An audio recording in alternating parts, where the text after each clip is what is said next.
ดีโอចិញ្ច្រានពេកដល់ឥឡូវនេះចង់រកវីដេអូធ្វើលេខបានតែមិនអីទេនៅតែមាន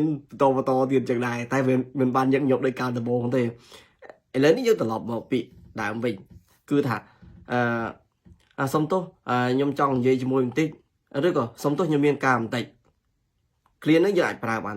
3នៅក្នុងប្រយោគឡើយហ្នឹងយើងអាចប្រើមួយណាក៏បានដែរすみませんちょっといいですかហើយហ្នឹងគឺយើងប្រើធម្មតាណាすみませんちょっといいですかសុំទោសខ្ញុំមានការបន្តិច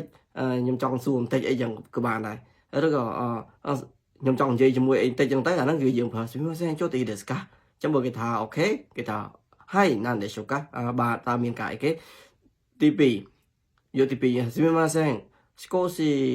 お話してもよろしいですかすみません少しお話でもよろしいでしょうかសុំទោសខ្ញុំសុំមកសួរបន្តិចអញ្ចឹងឃ្លាទី3វិញថា今お話を聞いてもらえませんか今お話を聞いてもらえませんかសុំទោសខ្ញុំចង់និយាយជាមួយបន្តិចតើអ្នកមានពេលទេអាហ្នឹងក៏យើងប្រើបានដែរ3ឃ្លានេះយើងប្រើមួយណាក៏បានអូខេបាយ